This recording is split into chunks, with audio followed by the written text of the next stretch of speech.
But the thing about it is, if it is a font that you think would be on another person's computer, like Arial or Courier or Times New Roman, you just need to make the DEF file. If it's not a font that someone would normally have on their computer, like this Hawaii Lover, you want to make sure you put it in the same folder that you put the definition file of it in. So there should be a definition file for Hawaii Lover somewhere, and there is, which is right here, and this is Hawaii Lover. So the font should work. Okay, so now that I've showed you that, here's something that you might want to know. I believe all TrueType fonts in Mugen will show up as white. I'm not sure how to change the color. I don't think it has anything to do with these numbers on the end, because that doesn't seem to work for TrueType fonts. I could probably try changing it. I'm not sure if I have. You might want to try and mess around with this. Just because I haven't done it or it hasn't worked for me doesn't mean it won't work for you. Maybe I've done something wrong with my coding. But anyway, so now into bitmap fonts. There are different types of bitmap fonts you can make. Yes, 3 types. There's a number font, a full font, and an image font. So let me get Photoshop running so I can show you how to make them. Okay, so let's make a number font first. You will need a program called Font Factory. It's made by the same people who made Fire Factory.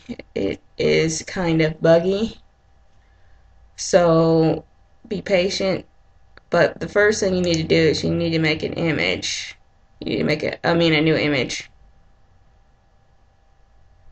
So let's go to new, open, and what you need to do is you need to make something that it is wider than it is long, and about 600 pixels in width should be good, and about 50, no, maybe 70 in height would be good. And make a new image. I wonder which causing my computer to take forever. Hold on. Okay, so there's different ways that you can do this. You can make a font that will be palleted and have a background color, or either you can make a glowing font. So let me give you 2 separate suggestions. So for the glowing font, let's make a background of black, and for the non-glowing font, let's make a background of another color. Let's make it red. Okay, so what you want to do is, since this is a numbers font, go select the font that you want.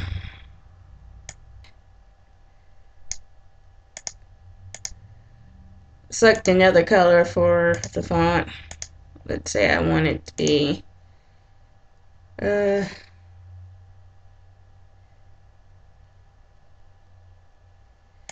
make it orange, and let's change this color since it's not going to show it real well. You want to make sure the background color is nothing like the color that you nothing like the font. Okay, so let's just go from 0 to 9.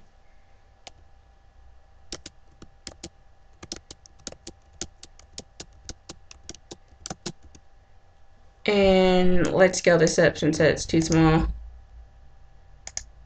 That's better. Make sure you leave some spaces between numbers, especially if you're making a glowing font. Now the infinity symbol is the lowercase o.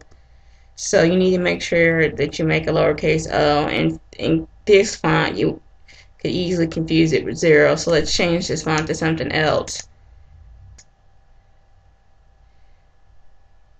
That's good enough, even if that doesn't necessarily make the best numbers.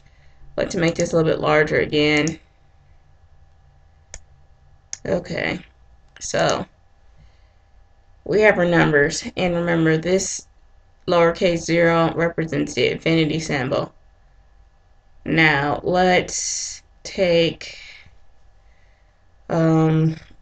basically what you would do is that you would just save this as a PCX file. But if you don't, if you want a glowing font, then you would need to make sure the background is black, and you would do something like mess with the blending options and go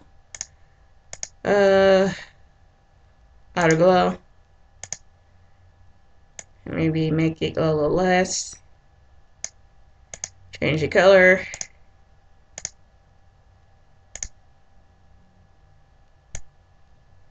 there you go. Now you have a glowing font.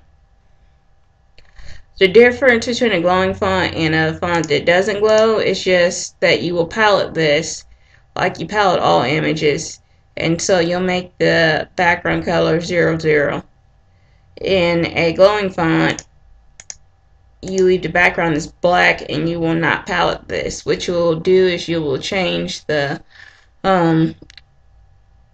opacity, well no, blending options, no, you'll change the alpha.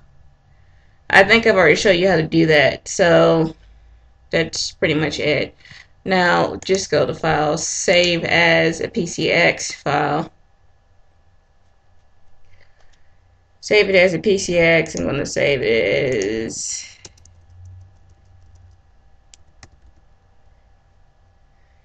save it. Okay. Now then you're going to need to go over to Font Factory.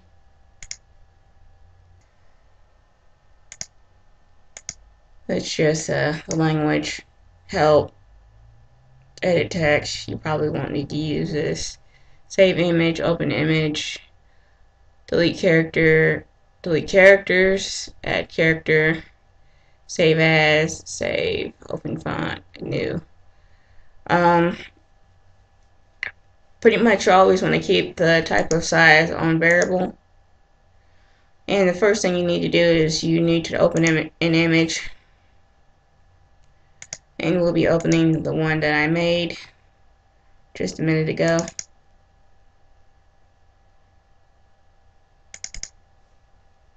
Now it's all squished. To fix that, just go to your zoom, zoom it up, then zoom it down. You'll probably want to leave it squished if you're making a really large font, because then it can get very, very, very hard to control the font if it gets too large. So now that you have this up, you want to go to your starting pixel, and since there's some space here, I'm going to probably put it as 3. Then you want to go to your width, and you want to guess how wide this space would be in between for this letter 0. I'm going to go with 50 pixels and see what happens.